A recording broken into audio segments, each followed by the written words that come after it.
I have some stuff on my mind that I want to get off my mind. All right. And you will never find how much stuff is on my mind until you come inside where it is in my mind. Are we doing this or not? 3, 2, 1.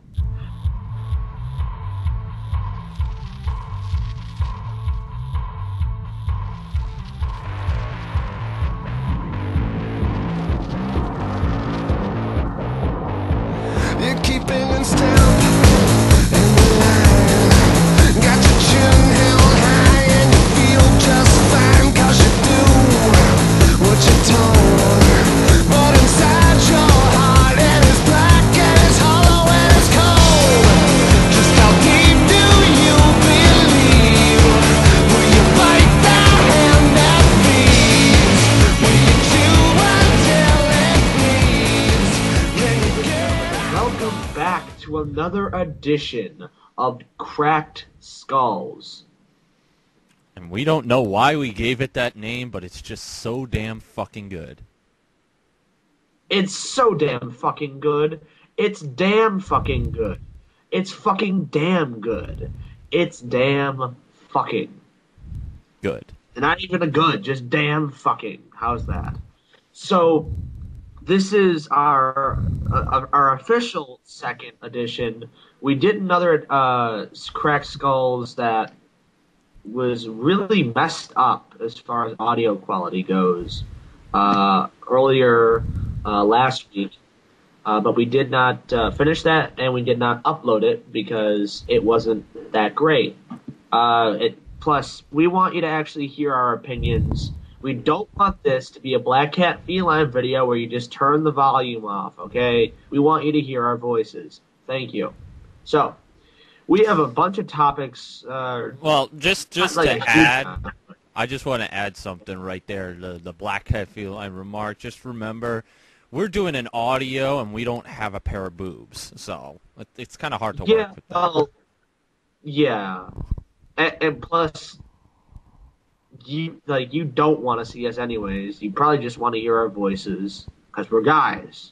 See, it's the other way around now. So let's get right into this right now edition of Smackdown that ended almost 30 or 40 minutes ago. And we just saw the main event, which started, I'd say the entrances started around 9:20-ish. And the match was about, I'd say about like 20 minutes, not including commercial breaks. So, definitely was at least treated like a main event. So I will give that match that. But let's talk about SmackDown as a whole. Now, I was at work still. They had decided to keep me until like 20 minutes after 8. So I got home watching Sheamus versus Daniel Bryan. So I missed basically, I'd say about like 20 to 25 minutes of SmackDown. So, Steve, what did I miss before that? All you missed was that Christian came out, got an ovation, talked about winning the title, and then Great Khali, Mark Henry, and Randy Orton came out wanting to face Christian for the title, and Teddy Long came out and said, let's let the fans decide who people want to see face Christian tonight on SmackDown. And Orton, of course, got the biggest reaction, seeing as he's the biggest face. So that's all you really missed. So basically nothing. Pretty much nothing. And you Okay, saw, glad I was not there to pay attention that much. and you saw King Krusty Krab defeat Daniel Bryan. In a good match. Match, I mean, I didn't see much of the match. I saw the only two things I remember was Daniel Bryan getting in the label lock and Sheamus getting to the ropes. Then Sheamus hitting a brogue kick once outside of the ring and then inside the ring. It at least put Daniel Bryan over that he took two of those. But the match itself, I don't know how it was. To me, it seemed like it was just okay. I thought it was a decent match for what it is because these two guys have great chemistry. And I think the switch for Daniel Bryan is a better choice to be on SmackDown because he'll get over more. And that's pretty much it.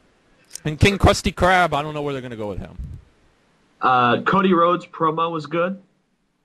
Steve, you say that you want... explain us a little about Cody Rhodes, like your opinion on him. Me personally, I really like the gimmick that he has right now. It reminds me a lot of American Psycho.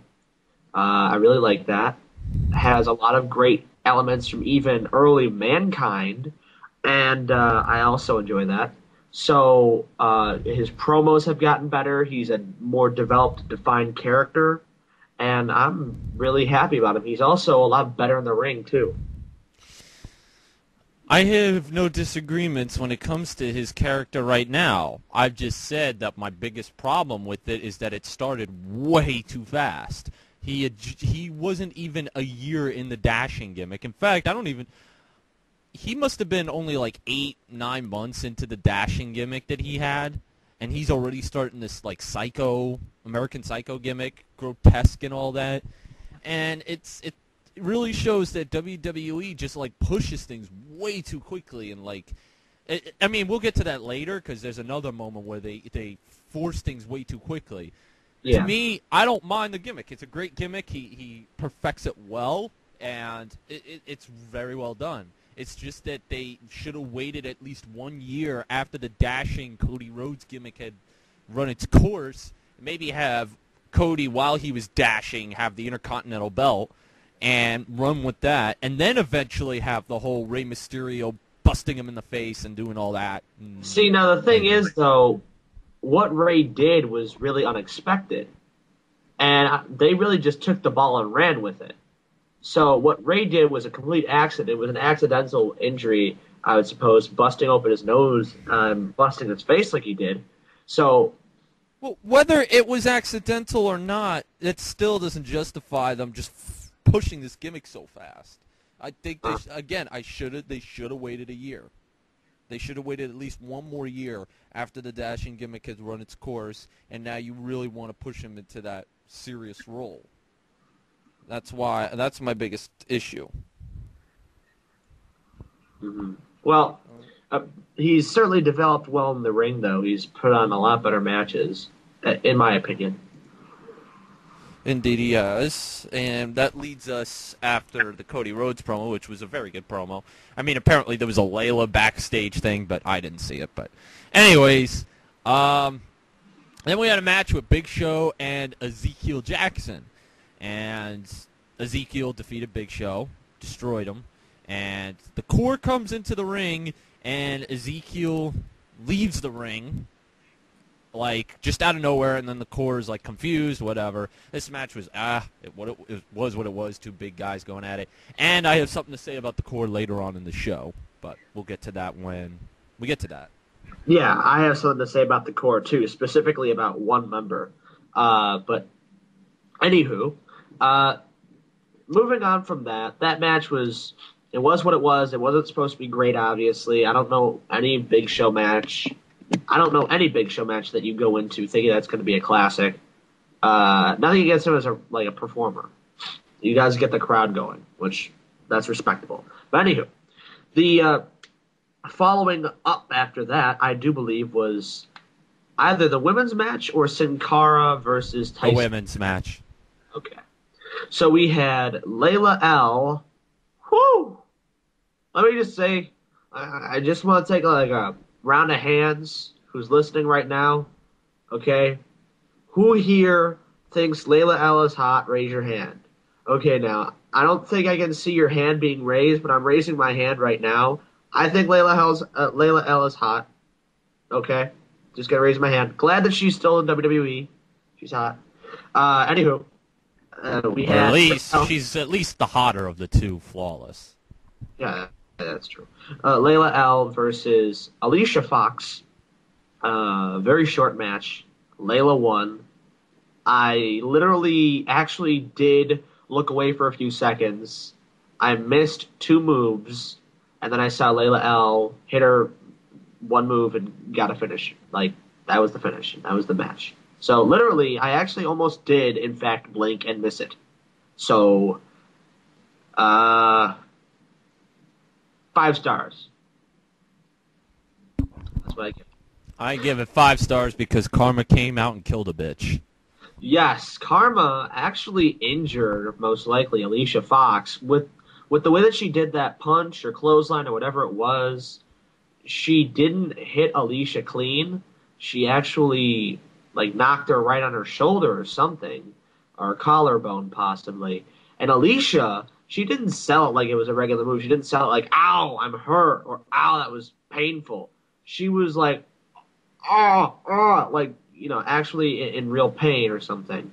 Um, so if it was like the shoulder or the collarbone, that really must have hurt when Karma or Kong picked her up with her arms and did that implant buster, that prolonged implant buster. So I don't know if that might affect her backstage or anything. I hope not. But I mean, it certainly did look realistic, at least. And that implant buster was the worst one I've seen so far. Worst one? I thought the worst one was one on Michelle McCool, because Michelle McCool didn't land the right way. At least Alicia Fox went bam, like smoothly Well, down. yeah, she went splat. I don't remember the way Michelle McCool landed. She landed awkwardly. It didn't look clean. That's the problem. Well, I didn't like it then. I like clean landings because I like to know that one, someone is selling the move and they aren't hurt, and two, that they're selling it and making it look effective, like they are hurt. But I can normally tell the difference, but I like to see selling. I don't like to see someone in actual pain like that. But regardless, I thought this one looked pretty good. She did go splat too, by the way. She really went splat. which was great, and it really confuses me on where to go with this character, because it seems like you look at it, if I'm a new fan and I'm just turning in for the first time in my life and I see Karma coming in there and destroying somebody with the gimmick she has, I'm looking at it and I'm thinking she's got to be a bad guy. But she's going out there when there's two women in there, a face and a heel. She goes in there, does her little slow thing. And one thing I got to ask, why are the Divas still sitting in the ring when this woman is walking so slow when they can just run out of the ring and run away before she even catches up to them? But See, that's now another argument. Karma is Winter's sister from TNA. You know how Winter controls people? No, in Winter's TNA? no, hold on. Angelina Love. You're talking about TNA. TNA is out of this discussion. Next topic. Anyways, going back to Karma, she's walking towards the ring. You see a big woman. She's coming in the ring. You think you want to leave. I mean, in this case, I guess it makes sense because Alicia Fox actually stood up for herself, which I think it didn't really help matters. I think right now you should wait for that. Most of the divas should be scared of her. And plus, the only divas or women wrestlers, I should say, that should not be afraid of her are girls like Beth Phoenix, Natalya, women like that who are believable. Whereas Alicia Fox, come on. I bet you anything if that was a real-life situation, Alicia would have, ran the fuck away or had a period. But beyond the point. Yeah, the whole idea is, when you watch it for the first time, you think Karma's a bad guy. When you look at her, look at her facial reactions, look at how her mannerisms are and how she comes in the ring and all that. She goes in there with a face and heel diva. She goes after the heel diva, does what she has to do, and the face diva usually sits there in the ring and she just looks at them and then just walks away. In this case, it was different because Layla ran out of the ring, was standing on the stage walking backwards, and then just Karma gave her an interesting look. But I think it might be more confusing to the fans as to whether they should like her or not if she went after both the face and the heel diva. Because they all look the same anyways. I mean, they all have the same body types for the most part. The funny thing was that after she hit Alicia Fox with the implant buster, you could hear the crowd chanting one more time. They wanted it one more time, and so did I. I mean, I didn't care if she knocked the hell out of both of them because I'm a big Kong fan. I mean, she's probably one of my... One more time. Yeah, Daft Punk. Anyways, she's one of my... So... I mean, she might not be one of my top 5 favorite looking women, but as far as, women wrestlers in general, she's definitely one of my top 5. I like to look at her more than I do Bubba the Love Sponge. Well, yeah, because unlike her, he has a penis, so. And as a douche, other ways. So, anyways, but off topic. The whole point is, I don't know where Karma's going to go from here. I hope she doesn't get punished for this. I mean, accidents happen. I mean, that's just how it is. It wasn't intentional. I mean, that's just how it is. But yeah, but I think we talked enough about Karma. So The next core- after this is After this was a core segment where all three of the members went backstage, found Ezekiel, and now apparently Ezekiel has been exiled, which is okay. I was talking about earlier how Cody is doing this gimmick way too fast. They're just pushing it way too fast. Here's another thing of going way too fast.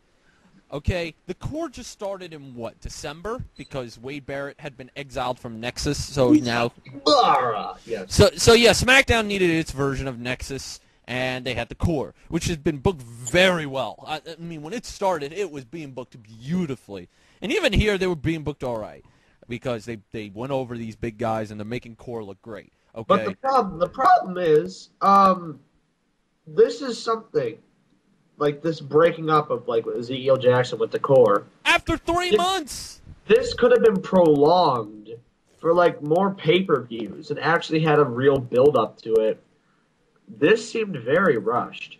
Very rushed of a turn. Because the fans don't know to cheer for Ezekiel right now because he was beating up on a face earlier.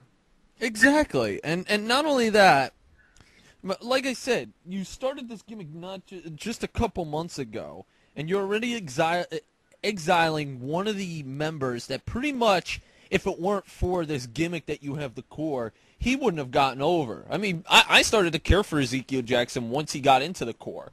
And to be quite honest, now that you've exiled him, I mean, yeah, he's going to go feud with the core, but really, I mean, the core now is down to 3 members, and Ezekiel, they lost their power guy. They lost the guy. Everyone needs their power. They lost the guy that pretty much was there anytime the Big Show was getting the upper hand. He was right there to clothesline the fucking head off of Big Show, and they could dominate. And that's what made the group so dominant. And now you just completely exiled them. Where they're gonna go with this, I don't know. Maybe the core cannot just like sit with 3 members on its group. I mean, come on, you need a couple more, especially if the core is supposed to be SmackDown's version of Nexus. Let me also add, Justin Gabriel's hair on this show looked like he got some kind of hair gel from Ben Stiller, like from There's Something About Mary. I mean, sorry, but he just did. I mean, it didn't even look like regular gel that he was using. His hair was spiked up unnormally. To any of my female viewers, if any. All 4 of you. All 4 of you. Kristen, D, Christy Icon Kennedy, and D Wright. Anyways. They aren't listening to this. Yes, they are. Hi, Michelle Saint. Michelle. 5'2" whore. Anyways. Patriot! No, that was me. Oh. Anyways. But so going on to my point. To all you females out there, how do you find Justin Gabriel so attractive? Please. I mean, I could at least understand you females liking Taylor Lautner. He is a sexy beast. I will give you that. What? Taylor Lautner, I will give you. He looks stunning. Steve. I'm talking. Hold up. I'm a guy complimenting another guy. He does look good. I will tell you that. Okay, you can say he looks good, and that's fine, but when you're saying, like, he's stunning or he's a sexy I'm not saying that in a homosexual way. Territory. Hold on. I'm not saying that in a homosexual way. It's the truth. The guy has a Why would you go so far to give a compliment, though? He looks stunning. But, Al, you can give another guy a compliment on him looking good. I mean, Taylor Lautner looks good. I'm saying he looks good or something, or he's... Al, now you're just being homophobic. You really are. You're a homophobe. Dude, I'm not the one sitting here getting all antsy-fancy just because I complimented another guy on his looks. That was so out of nowhere. But no, it's the truth. Taylor Lautner is a good-looking guy. I will say that straight we're gonna have to get Gilbert Blaze's opinion on this later on. I need to like. No, I'm just saying you're being a homophobe is all. I am not a homophobe. You are criticizing me just because I freaking You gave complimented a him guy. female compliments. You could give a guy female compliments as long as you know that you're not. I mean, come on. You don't have to be a gay guy just to give another guy a compliment of, oh, he's stunning, he's sexy, this, that, and the other. I mean, I will admit. But it certainly makes you look otherwise. Well, that's because you're making your mind like that, and you're making yourself homophobic. I'm not homophobic. Well, then stop acting like it. It's the South. It's getting to me, Steve. Yeah, Help well, me. get away from the South. Oh my God.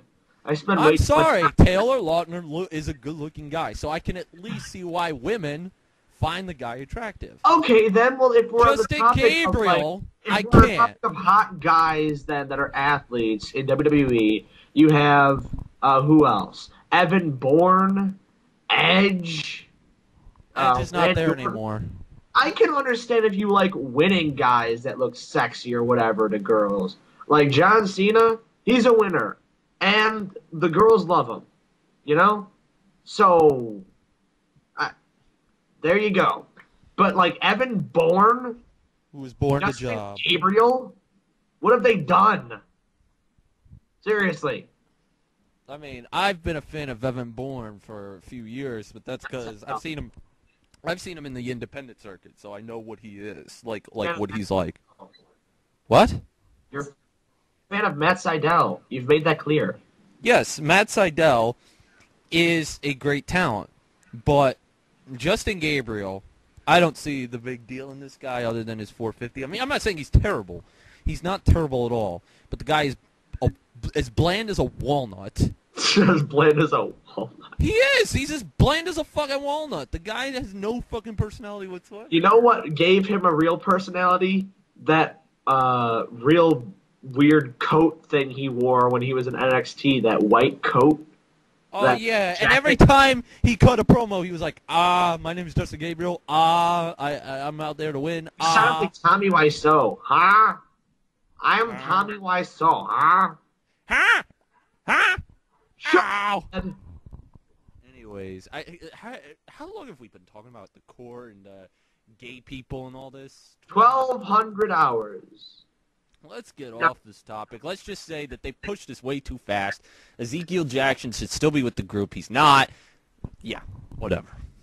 How is Core going to fend off the Lions and Tigers and Bears? And the big black guy. Anywho, moving on. Later, I think it was right after this, we had a match with Sin Cara and Tyson. Uh-oh. He's breaking up. Don't know what the hell happened to his bodyguard. You were breaking up like badly there. I was not. Yes, you were. You were breaking up horribly. I was saying I'm happy about Tyson Kidd. Yeah, are you happy for his bodyguard who's no longer there? Mr. Hughes? I don't need. You know what? I can't even come up with a nickname for him because he wasn't there that long for me to even judge him. We can just call him the Invisible Man. He still is his bodyguard. He's just invisible now. He's just some big fuck that just didn't last long. He got buried by Mark Henry. If you get buried by face Mark Henry, the Kool-Aid Man. No, even better. Even better.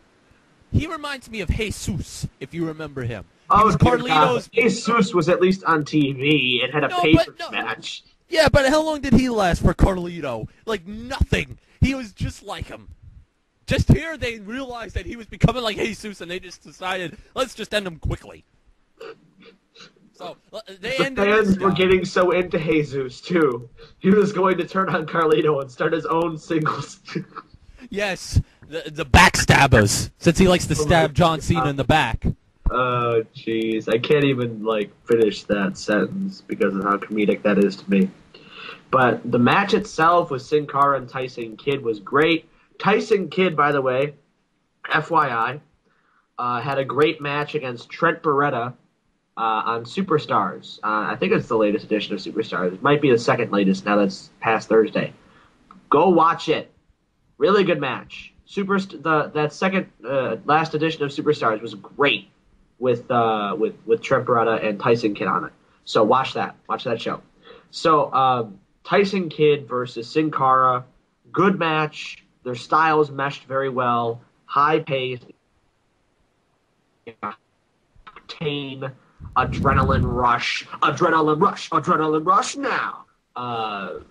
Fueled my fire and made me want to do a Warriors dance. Put it this way, and you look at this match. If you don't think Sin Cara is here to replace Rey Mysterio, you're out of your fucking mind. That's what he's here for. He's here to replace Mysterio. Enough fucking said.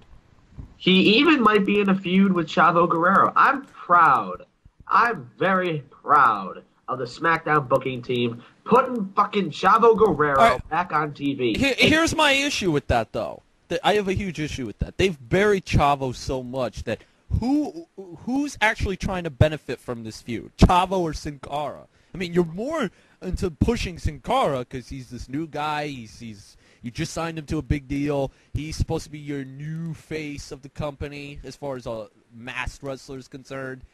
And Chavo, you've completely buried like 6 feet under. Who are you actually trying to get over in this feud, if there is going to be a feud with these two? See, now, what they were doing, though, in the commentary, they didn't discuss him being buried or, like, Hornswoggle or anything like that. They discussed legacy, heritage, tradition, the Guerrero past, his family. Oh, so they're Chris Benoit-ing that moment. Basically, which is a good thing, at least in case of in Chavo's career's sense. But I'm happy that they're doing that. They're making Chavo seem legitimate again, which they need to do because he is a legitimate guy. Personally, him and William Regal are two of the more underrated guys that have come about since the Invasion era of WWE.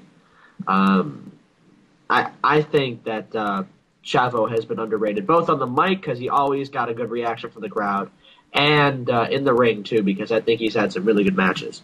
But that's just my personal taste. Same thing goes for William Regal. But regardless, Chavo shakes Sin Cara's hand after the match. That's it. Nothing else happens. And then we go right after that. I think it's after that commercial break. It goes to the main event. Oh boy, yeah. We made a rant about this earlier, but I guess it's better that we make it now that we've seen Smackdown and all that. Christian defending his World Heavyweight Championship against Randy Orton. Is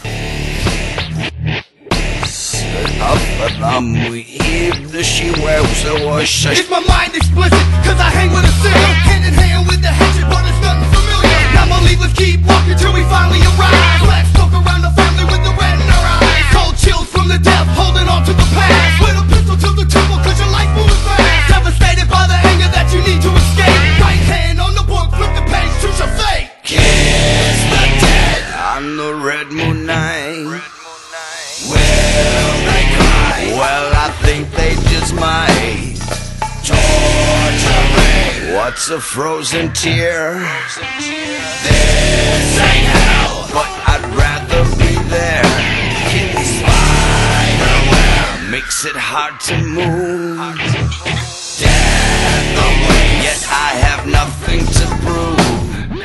Twisted soul in my mental game. Murder comes and goes with no kind of blame. Tell me how it dreams as the dark becomes light. Track motionless, cause the cause I'm too tight. What will ever become of this book that I hold? Will the fire burn like they told Simplicity? Raindrops fall from the dark night sky. Bodies crawl from garbage cans and alleyways alive. You can find me there in the shadows without a doubt. Time for my people and me to come about. Children of the river and the misunderstood, downtrodden and forgotten, but it's still all good. Now what you throw away is ours to keep. You know the children need a pillow when they go to fucking sleep. Your disease is quite infectious. Once I know you're the object of my lust. Come on and stick out your tongue. There's enough for each each and every single one. Now, I'll let you say. before we get into the topic of this match, let me just say, for all the other people that have said it, let me say it again on this platform that I have right now. Spoilers are ruining pro wrestling. Ruining it. Everyone seems to want to get that little bit of news out first, that little tidbit of information out first. Might not even be completely reliable, but hey, it certainly will stir up that pot. Will certainly get people talking. It will get people on your discussion boards. It will get people making videos. It will get people commenting. It will get arguments going on. People will be discussing about this. You want that, of course, don't you? So you're going to say something that may or may not be true. And this comes directly into spoilers. Spoilers, I don't trust them. I used to go on them all the time for Impact and Smackdown and things like that. It wasn't always right. And now I stopped going on dirt sheet websites, period, because I didn't want wrestling to get spoiled for me. I stopped caring as much about wrestling enough to want to spoil for myself. This whole thing with Christian that I had been hearing about, I did not want to believe it. And I don't believe anything I hear about as far as rumors go until I see it. I didn't think Kevin Nash was going to be in the Royal Rumble or Booker T until I saw it. And they were. But let me just get this straight. Dirt sheet websites are normally wrong, and they just want controversy. They want fans to get talking. Not everything that they talk about on that site is actually true or going to happen. So when I heard about Christian losing the world title to Randy Orton on this edition of Friday Night SmackDown, I said to myself, preposterous. WWE would not give the title to Christian after this long run that he has had in the company, after the blood, sweat, and tears that he has given this company. They would not give him the brass ring for SmackDown, only to just have him lose it 5 days later. Well, 2 days, actually. 2 if you want to get technical. 2 to 5 days if you want to be, either technical or unrealistic, depending on your point. But I thought, preposterous. Christian is not going to have a world title match against Randy Orton. And even if he did, he is certainly not going to lose to Randy Orton. If anything, it might be count out, disqualification because of interference, something. Ladies and gentlemen, after watching this main event of Christian versus Randy Orton for the World Heavyweight Championship on this edition of Friday Night SmackDown, Randy Orton is SmackDown's new World Heavyweight Champion. And this really pisses me the fuck off. For anyone that was actually at Extreme Rules, let me say to you, you and I were one of the people in that building screaming our fucking asses off when Christian climbed that ladder and got the world title. That place exploded. Randy Orton didn't get as good of a reaction as that did the whole entire pay-per-view. That was the biggest reaction for the whole entire pay-per-view. And whether you were there live or not, that's the truth. I'm not even trying to make everything else seem lower than that. It's the truth. The place exploded. They were going nuts. And it was Christian's hometown, Tampa, Florida. This is where he resides. He won it in his hometown. And, oh my God. For them, for WWE, for Vince, whoever it is, to say, we're going to give you this, but only for this short amount of time. Why? Because we don't have faith in you enough to do this. So we're going to switch Randy Orton over. We're going to put him on SmackDown, and we're going to have him take your spot. as the main face. That is disrespectful. Disrespectful beyond all belief. A slap in the face to the fans of this guy, too. An absolute slap in the face to those who have supported him. Bought his merchandise. Everything. Huge slap in the face to this audience. And, of course, the fans cheered for it. The fans that were watching, those fucking morons. Because it's Randy Orton. He's a big face in WWE. He's one of their top stars. Christian has been around in the wrestling business for longer than Randy Orton has ever been. And for them to overlook a veteran who really did get his shine and to pass him over because of a fucking pop that a person gets. How is Randy Orton's merchandise sales? I want to know.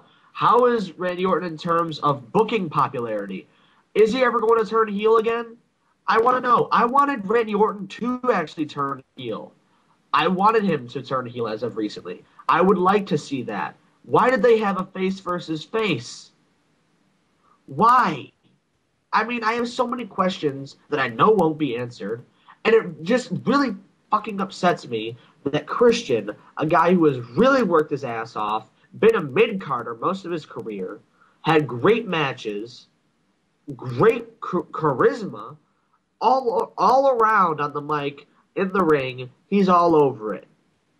They pass him over for Randy Orton, who had some of the most boring offense I have ever seen in this match.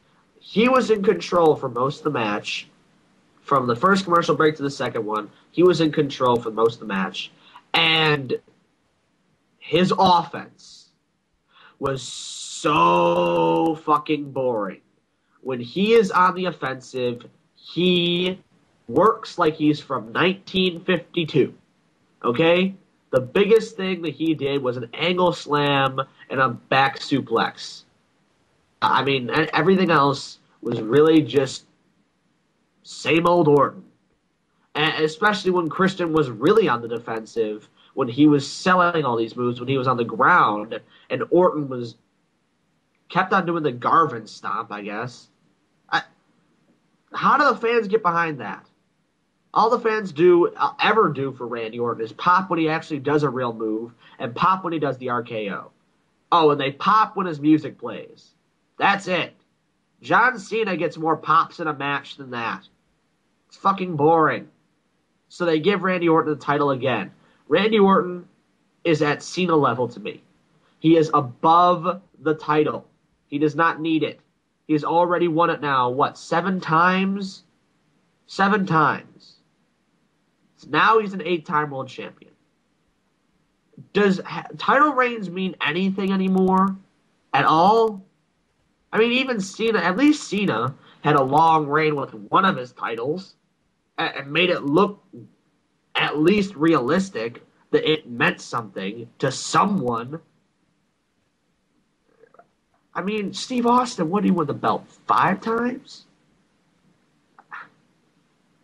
Steve Austin, regarded as one of the best of all time, one of the biggest names, if not the biggest name of all time, from the Attitude Era, maybe a wrestling period besides Hulk Hogan and Ric Flair. And he will win the title 5 times. Randy Orton, John Cena, Edge, all these people from this new era have won the title more times than Steve Austin. What is going on with the booking here, folks? What is going on here?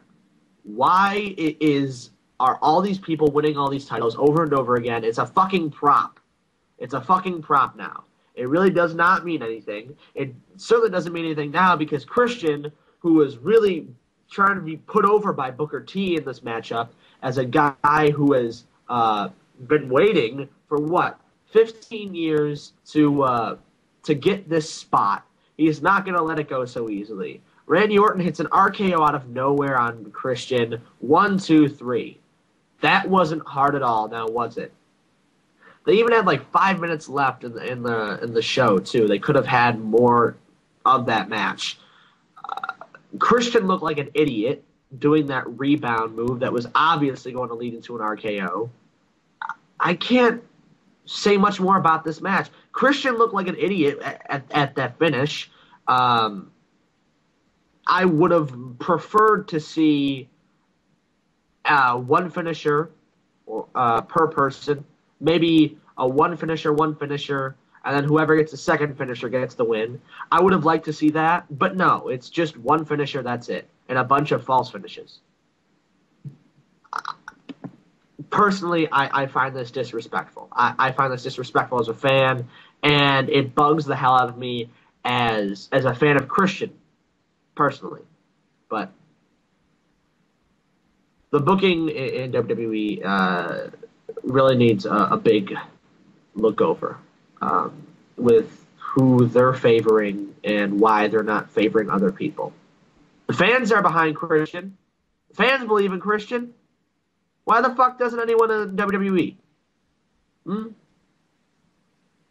That's just my 2 cents. Sorry if I ranted too long, but I'm a big Christian fan, and seeing him live win the title and the emotions I was feeling, I got choked up. And to have WWE just go, nope, ha ha, really, really irked me. So that's my rant on that.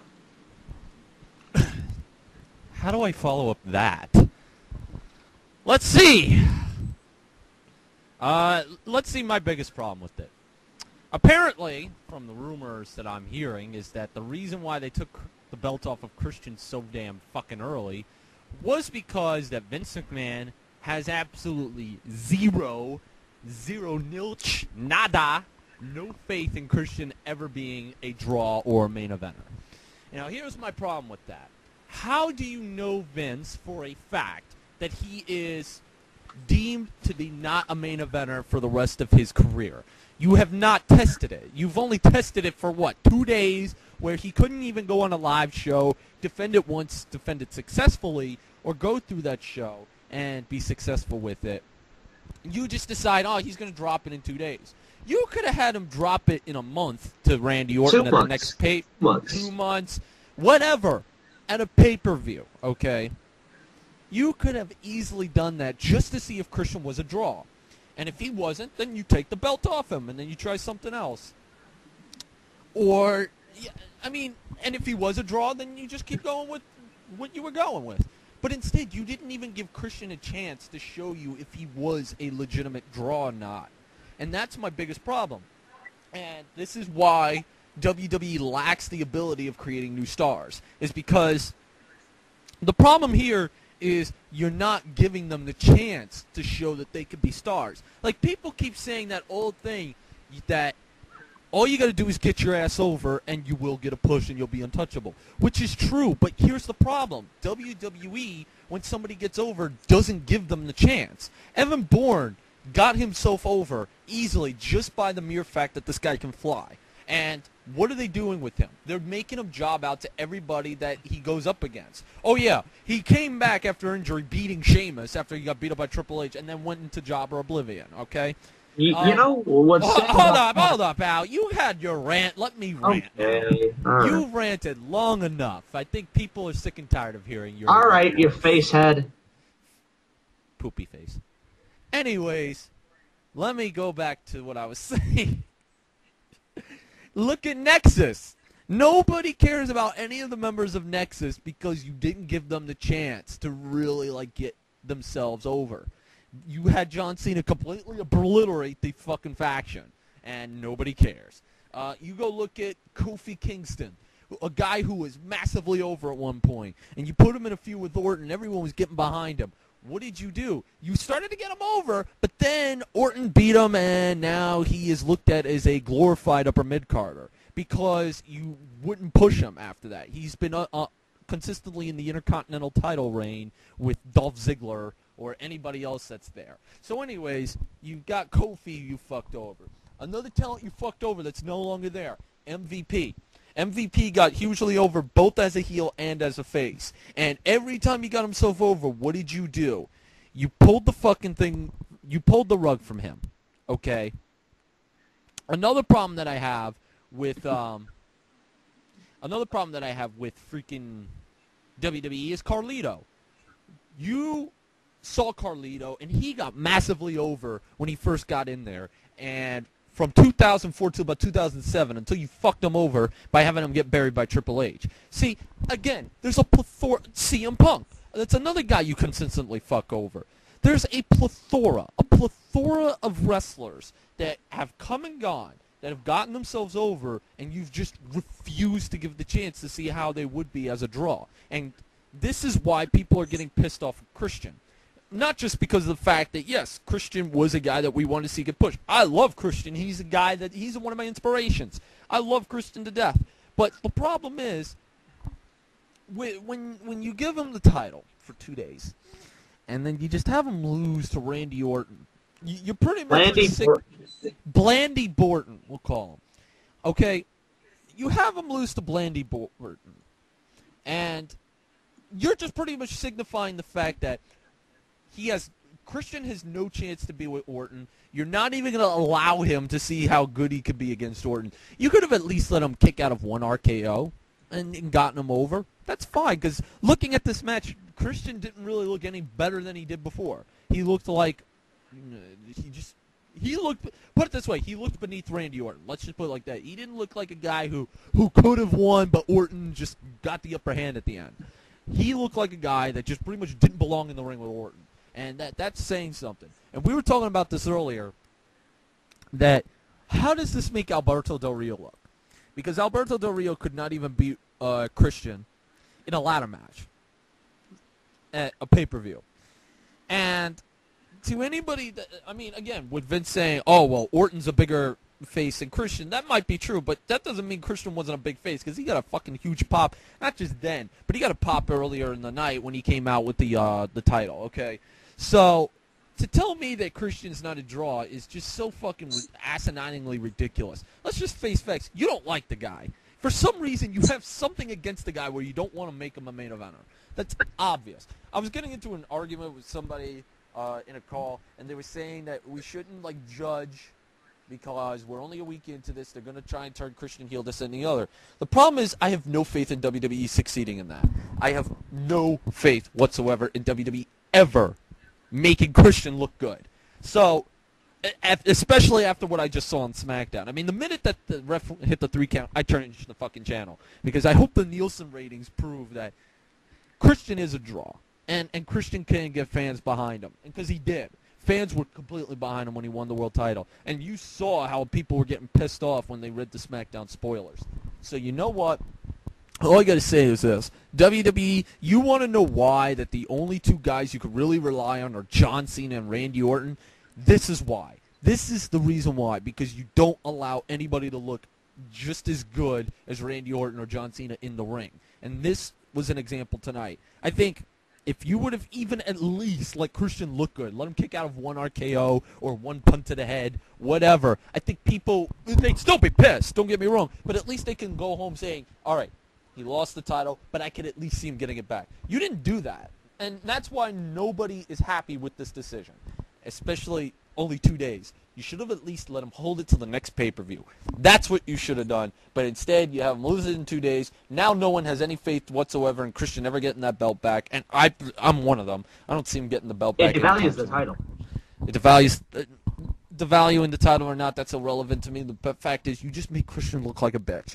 And especially since he won the title in honor of his buddy, where at one time in gimmick, storyline-wise, they were brothers, but I guess now they're just buddies. In Edge, I mean, you made a big moment, and now you just killed that moment just so you could give the title to Randy Orton. I mean, it's not like Randy Orton wasn't going to win the title later on. He would have, but you know how it makes me feel? It makes me feel like I went to a pay-per-view, and I had that match happen, and WWE gave me a Hallmark moment. They gave me a fake, pseudo Hallmark moment to make me feel happy as a Christian fan. And then they yanked it right out from under me. You pulled my fucking heart out, Vince. You pulled out my fucking heart. Don't break my heart, my achy, breaky heart. Oh, the final thing I'll say about it is this. This is why you don't have any new stars coming in, other than maybe Miz. And people were making a good point about this. They're saying that, oh, well, the reason why Christian dropped in 2 days is because Vince feels that he's not a draw. So you're saying, this is just according to Vince's logic, that Jack Swagger was a bigger draw because he got at least a 2-month title run. Sheamus is a bigger draw since he had 2 title runs, one lasting about 2 months and the other one I can't remember, I think 3 or 4. And you're saying Great Khali is a bigger draw than Christian is, who held the belt for about 3 months. Great Khali, kiss cam guy. You're saying Great Khali is a bigger draw. That says a lot. That says a lot about who you are, and I think it's all bullshit. I think you have something against Christian. Whether it be because he went to TNA and made himself a main eventer, whether it be because he doesn't have that fucking thick physique that you want him to have. That's why you brought in fucking Batiste 2 from FCW before he was ready. But I don't know what it is, but there's clearly something against Christian, and I don't get it, and I think Christian deserves a push. He deserves a main event role, and he deserves a decent title run, but you're not going to give it to him because you're too high on Orton and Cena to have them hold it for a year and pretty much just make everybody else look like shit. Landy Borton and Dubertina. So, yay! And Here, let me just clarify. I have nothing against Orton. I have nothing against Cena, but it's just the way they are pushed is what I have against. Here I was thinking, like, wow, I've always been, like, a SmackDown guy ever since, like, 2009 or so. Always been a SmackDown guy. Raw in 2008 was great, but after a while it became way too celebrity-oriented, way too entertaining, and the SmackDown side of things had a lot more old-school, better booking, wrestling booking. So I always put over SmackDown compared to Raw because of that, because they had great matches on SmackDown. Just look at 2009. Great matches. 2009 and early 2010. Absolutely phenomenal matches. But it really changes here. Really changes here. It changes my opinion on SmackDown booking to allow this to happen. I know it wasn't done by just SmackDown booking. I know that the head writer, Booker, or whatever he is, he had something to do with this. I know Vince had something to do with this. I know it's not just SmackDown booking. So, I'm sorry to see it, though. Really, as a fan. But I guess we ranted long enough now. I guess we're going to try and, like, edit this so we can, like, put in a song break between this rant, I guess, because it probably took up so much time. We're 15 minutes in. All right. Well, anything else you want to talk about, Steve? Any other topics we got? Other than the fact that WWE needs to just get its head out of its ass and learn that, hey, these guys aren't going to last forever. I mean, look at Edge. You just lost Edge, who was one of your main guys. Yes, Edge. Due to a neck injury, which was apparently similar to what Stone Cold Steve Austin is going through with his neck. So you lost Edge, and I guess you replaced Edge with Randy Orton as the top face in SmackDown. So, okay, no, that's fine. That's fine. You want to do that, that's fine. I mean, but my biggest thing is, now you've got Undertaker, who's fucking broken as all hell. God knows how long Triple H is going to be wrestling again. Who else is well, you got Cena and Orton. Is there anybody else that's an established? Sheamus, who's been pushed down, and I guess they're going to push him back up. Daniel and Kofi Kingston. No, those are guys that haven't been established. I'm talking guys that have been established. Miz, who you're trying to establish at the moment. But and look at Raw. Just go look at Raw itself. That was all dedicated to The Rock. Okay. It literally Why? was like if that was like TNA Impact and that was like instead of The Rock it was like Jeff Jarrett or something, everyone would be going crazy about that. But because it's The Rock, you know, he gets that special treatment. My biggest problem with it was that I thought this whole thing was going to lead into something, like a storyline. It didn't lead into anything. It was just there. I thought, like, my thing was, apparently there's rumors that sometime this year there's going to be a potential match with The Rock versus The Miz. Apparently. Let's just say for shits and giggles it's true. This could have been a perfect way to start off the feud from now until when you do that match, which is apparently supposed to happen at SummerSlam. So, you have Miz interrupt the birthday party and probably beat up on The Rock to give him some more relevance. But instead, all it was just goofy skits with The Rock, Santino, Khali, who wore a fucking Tooth Fairy outfit, which was scary enough. Just a random thought. Khali in a Tooth Fairy outfit, and Khali believes he deserves a world title shot. He was just in a fucking Tooth Fairy outfit, and yet he believes he deserves a world title shot. I'm just saying. He's multitasking. So he multitasks into a joke. 3 things happened on this show, Steve. 1, Zack Ryder got TV time. Woo, woo, woo. You know it. Number 2, DZP. The Rock got to get freaky with Mae Young. Ow! And number 3, Pitbull made an appearance. Who's Pitbull? I could give a fuck. Anyways. He's Mr. Worldwide.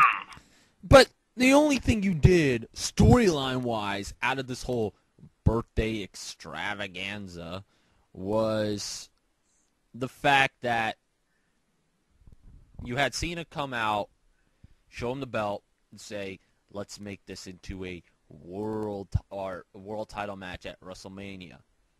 Basically meaning you're spoiling the fact that, yes, Cena's going to have the belt by then. Thanks, Kristen. Yeah. You fucking Raw general manager. Fuck. Jesus. All right.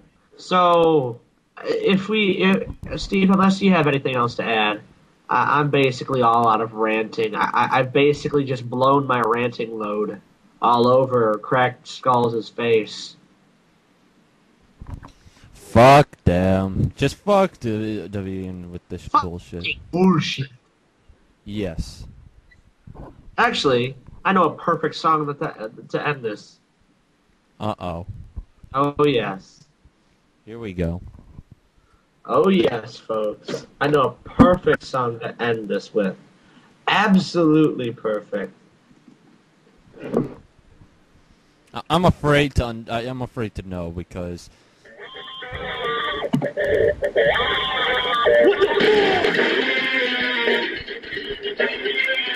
What the fuck? What the fuck? What the fuck? What the fuck? What the fuck? Yeah. Yeah, what the fuck, WWE? Christian in Seriously. 2-day title run and Rock just basically overshadowing everybody. I mean, come on. The Rock's not going to face Cena for another year, so you don't... Yeah, whatever. You know what? Whatever. Anyways, folks, this has been just a long, hopefully somewhat entertaining to you, rants show, mainly about Smackdown, obviously. And we are going to be back next week or the week after this with another edition of Cracked Skulls. It just took us a little bit because we had to redo or just basically scrap the second episode altogether. So this is the official second episode. So be happy, and I hope you enjoyed it, everyone. So until the next edition, I am the Wrestling Mind, and this is Monoxide. Yeah, go fuck yourself, you little pieces of shit. Saying to you, we love you very much. Corn! Have a good night, folks. Good morning, good evening, good afternoon. Whenever you're watching this. Peace. And to every... I know I'm going to get a lot of hate for this, but to all juggalos out there, let me tip a Fago to all of you. Uh-oh. I'm drinking Moon Mist, which, if for anybody that doesn't know, just think a cheap version of Mountain Dew. So Steve is drinking pseudo Mountain Dew.